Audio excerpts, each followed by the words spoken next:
आप तमाम लोग जानते हैं कि कुछ ही दिनों के बाद यानी कि 5 फरवरी को दिल्ली में विधानसभा का चुनाव होना है। दिल्ली में विधानसभा चुनाव की तैयारियां तमाम दल के लोग कर रहे हैं। ऐसे में ऑल इंडिया मजलिस इत्तेहादुल मुस्लिमीन ने भी अपने कुछ प्रत्याशियों का ऐलान कर दिया है। जैसे मुस्तफ़ाबाद से इन्होंने ताहिर हुसैन पूर्व पार्षद को टिकट दिया है, जो दिल्ली दंगे के आरोप में जेल में कैद है।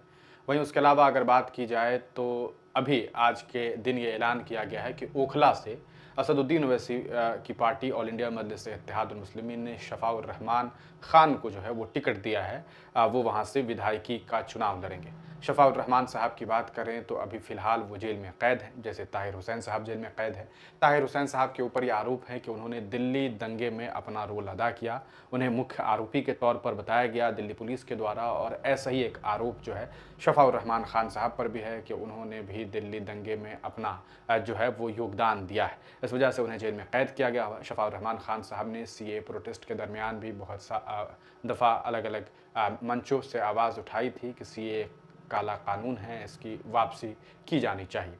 आप तमाम लोग उनसे वाकिफ़ हैं।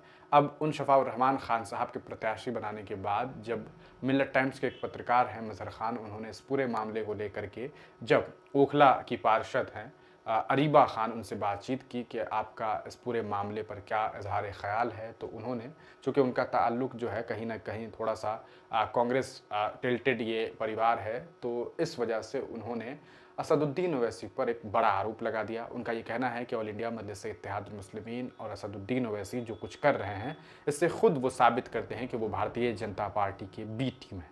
यानी कि उनका ये कहना है कि एक बार फिर मुस्लिम इलाके में, मुस्लिम क्षेत्र में असदुद्दीन ओवैसी ने अपने एक प्रत्याशी का ऐलान कर दिया है, जिससे वोट बटेगा, और जब वोट बटेगा तो कोई और इसका फ़ायदा उठाएगा। ये बात अरीबा खान कहना चाह रही है। अरीबा खान के बारे में बताएं तो उनके पिता पूर्व में विधायक रह चुके हैं, जनाब आसिफ मोहम्मद खान साहब। उनके रिलेटिव में से एक जो हैं, आप जानते हैं कि अभी बिहार में गवर्नर बनाए गए हैं, पहले भी वो गवर्नर रह चुके हैं, और आप उन्हें बखूबी जान रहे होंगे। आरिफ मोहम्मद ख़ान करके जो हैं, उनके बारे में आप बखूबी जानते हैं, जो भारतीय जनता पार्टी से उनका बहुत अच्छा साठ-गाँठ है और उन्हें गवर्नर भी बनाया गया हुआ है। तो अरीबा खान के इस पूरे आरोप के बाद जो है इम्तियाज़ जलील ने करारा जवाब दे दिया है। उन्होंने सोशल मीडिया प्लेटफॉर्म एक्स पर लिखते हुए कहा है कि दिल्ली आ रहा हूँ बहन, तुम्हें बहुत अच्छे से इस पूरे मामले का जवाब दूंगा। तो कहीं ना कहीं अरीबा ने जो बात कह दी है वो तो अब कह दी। अब इसका करारा जवाब जो है वो कहा जा सकता है कि असदुद्दीन ओवैसी के जो बेहद ख़ास हैं, उनके जो कमांडर हैं, उनके जो एक सदन में रह चुके साथी हैं इम्तियाज़ जलील, और दिल्ली के वो प्रभारी भी हैं, उन्होंने साफ कह दिया है कि हम आ रहे हैं, आ करके बहन आपको जवाब देंगे। पहले हम आपको वो वीडियो दिखाना चाहेंगे जिसमें मिल्लत टाइम्स ने इन लोगों से बातचीत की थी। बातचीत के दरमियान इन्होंने जो बात कही है वो आपको हम सुनाना चाहेंगे। आप इस देख सकते हैं कि ओवैसी साहब, आप भी जामिया से पढ़ी हुई है। मैं एक सवाल यहाँ लेना चाहूंगा कि मजलिस ने जो है ये विचार किया है कि ओल्ड बॉयज के जो प्रेसिडेंट रह चुके हैं शफाउर रहमान, उनको टिकट देने की सोची है, इस पर विचार चला है, उसको कैसे देखती है? देखिए, ये मुझे कहने की इसमें कोई बात ही नहीं है। मजे की बात यह है कि मजलिस ने हमारे काउंसलर के इलेक्शन में अपने कैंडिडेट उतारे थे ओखला विधानसभा से, इन 2 वार्डों में जहाँ मुस्लिम डोमिनेटेड वार्ड्स हैं। तो इन वार्ड्स में आप देख सकते हैं कि ओवैसी साहब को खुद उतरना पड़ा काउंसलर के इलेक्शन में, खुद आके उन्होंने ओखला एट पे सभा करी, और उसके बावजूद दोनों उनके एक भी काउंसलर नहीं निकल पाया। तो देखिए, ये बात आप बार बार खुद साबित करते हैं ओवैसी साहब कि वो बीजेपी की बी टीम की तरह काम करते हैं। आप हर उस सीट पर जाके खड़े हो रहे हो जहां आप चाहते हो कि मुसलमान वोट बटे और बीजेपी को फायदा मिल जाए उस चीज का।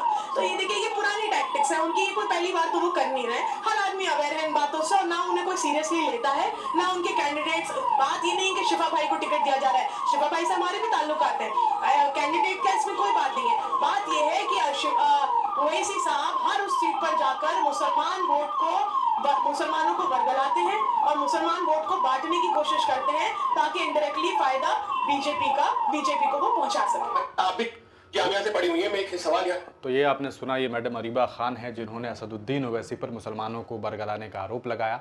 इन्होंने ये बात कही कि वे मुसलमानों को जो है बरगलाते हैं, मुसलमानों के वोट को बांटते हैं ताकि भारतीय जनता पार्टी को फ़ायदा पहुंचाया जा सके। आपको हमने पहले ही बताया, पूर्व विधायक की पुत्री हैं, फ़िलहाल पार्षद हैं, तो इन्होंने ये बड़ा आरोप लगाया है। हालांकि इन्होंने भी बहुत कोशिशें की थी कि इन्हें विधायकी का टिकट मिले, लेकिन इस बार विधायकी का टिकट इन्हें नहीं मिला है, ऐसी भी खबरें जो हैं वो सामने आ रही है। और अब ये सीधे तौर पर असदुद्दीन ओवैसी के पार्टी पर और ओवैसी साहब पर बड़ा आरोप लगा रहे हैं। इस पूरे मामले को लेकर के इम्तियाज़ जलील ने लिखा कि दिल्ली में आकर इंशाअल्लाह जवाब दूंगा बहन जी आपको।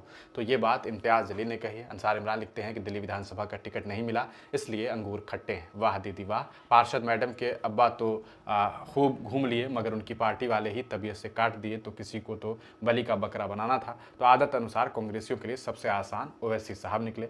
और भी कुछ जवाब देखें। वैसे मैडम अपने कट्टर भाजपाई गवर्नर ताया आरिफ मोहम्मद खान के बारे में बताना भूल गई। आरिफ मोहम्मद खान को आप जान रहे हैं, आरिफ खान को। इसके अलावा ओखला की पार्षद अरीबा खान, उनके पिताजी आसिफ मोहम्मद खान पूर्व विधायक, हमने आपको पहले ही बताया। उनके ताया जी आरिफ मोहम्मद खान बिहार के गवर्नर साहब हैं। तो ये पूरा का पूरा मामला है। अब इंतज़ार है इम्तियाज़ जलील के दिल्ली पहुँचने की और अरीबा को वो क्या जवाब देते हैं, ये तो वक्त बताएगा। आपका अरीबा खान के दिए गए इस बयान पर क्या इज़हार ख्याल है, कमेंट सेक्शन में ज़रूर बताइएगा।